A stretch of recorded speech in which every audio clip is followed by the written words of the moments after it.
It is, and yeah, the timeline. Just trying to figure out that's the tough thing because everybody's already in this very small vacuum mindset of timing when it comes to crypto, which is something we try to preach against. But understandably, when prices go down 99%, or whatever it may be over the course of 4 years, you want to make it out alive, obviously, too. So I understand that. Yeah. But I think this and these actions by the feds have people kind of trying to figure this out even more because we're like, okay, if we have to stay on cycle with a 4 year, or we have to stay on schedule with a 4 year cycle, that means by the end of 2025 things need to be good, but rate cuts are bearish, and what if things go down in the meantime, but also rate cuts are going to stimulate people spending money again and then risk on assets and stuff like that. I think, as simple Jack as it may sound, the answer may still just lie in the 4 year cycle. I think that we'll still probably see things pretty much play out the way that they are going to play out, by hook or crook. However it's going to happen, it's going to happen. I think Briz kind of summed it up. I liked his comment right here. I think by mid-November, we have a mini explosion in price up, coinciding with the election. Basically, we'll have another FOMC meeting at that time as well, and we'll be 60 days into these rate cuts. Then we slow walk to the roof throughout 2025. Then we jump off the roof late 2025. So basically, I mean, that would be like identical to 2021. Yeah. It was late Pretty much. 2021 that things it was literally December of 21. I remember waking up to like a godlike red candle from Bitcoin in the whole market in December.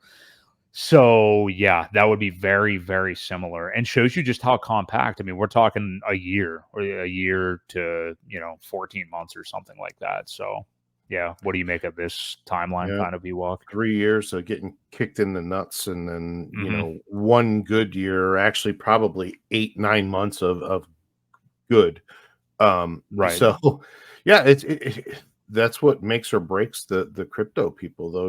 Like I said, for the people that have been in these cycles and seen it a couple times anyway, it makes it.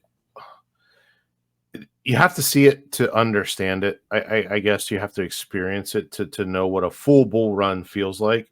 Mhm. It just, you always have these thoughts of, well, has this ever happened before? Has there been an election during this? Has there been, Mhm. whatever? And I'm sure there has been elections, things like that. But with the rates and the inflation and all the other stuff, housing markets are out of control. Prices of rent is crazy.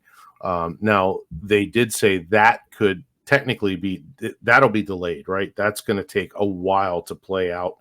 Um, Although with rates coming down, because people right now that are locked in those low rates, like if you had a loan from 6 years ago or whatever it was, you had Mhm. really good rates. You Oh had yeah. sub 3% rates. So the rates coming down will trigger people to want to sell and buy another one, right? So it's just, it's going to take time to play out, obviously, as all these things do.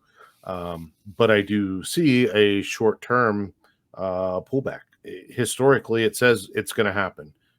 So that's kind of, we're just playing on history here. Yeah. Yeah, that's really it. And again, yeah, there's always going to be things that are precedents and new environments and stuff like that. And the meme of this time's different, this time's going to be different, and all that stuff. I mean, there is something to be said for the Bitcoin cycle just continuing. You know what I mean? And Mhm. yeah, we understand that there's usually going to be diminished gains, and we'll see where Bitcoin does ultimately go here as we sit with it at 60K and an all-time high of 73, 74K earlier this year. But yeah, I think the big picture, there's going to be a lot of reactions to all this stuff today. There's a lot of stuff being said on Twitter, whether it's just from like TradFi people or people that are directly in crypto. The one thing to remember, and this is why we always I like what Frank Molina espouses on his channel and when he tweets and when we have him on our show, is that what we do know, like we said earlier, is this country is going to continue to print money like mad.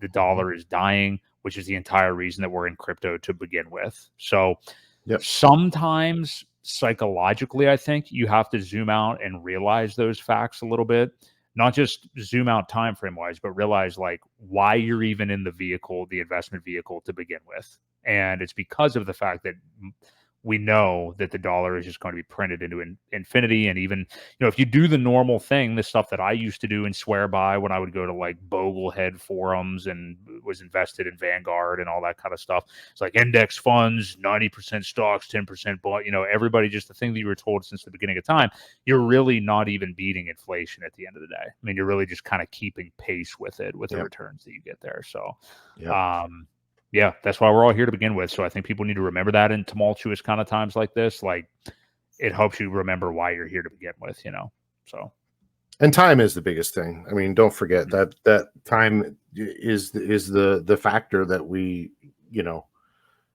it's hard to replicate. It's hard to assimilate, but it is why we're here. And over time, these assets have done extremely well. There's no reason why they shouldn't continue to do so. It's just a matter of sticking it out and having faith. I think that you make a great point that time is one of the hardest things. Like, price going down is obviously going to scare like the shit out of people and they will panic and stuff like that. But time really, really does. You combine minus 95% prices with waiting 3 years.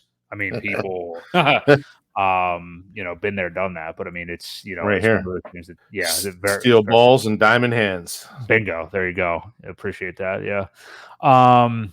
All right, cool. So I think that pretty much covers that. Did you have any final thoughts on the FOMC stuff, Ewok? I don't think so. I think we covered it pretty good. Okay. Again, just got to wait and see what happens and see if history plays out, like it says it's going to. Yeah. We got an interesting few months here. We've been saying it all along, and here's one of the first shoes to drop. So we've got that in our past now. So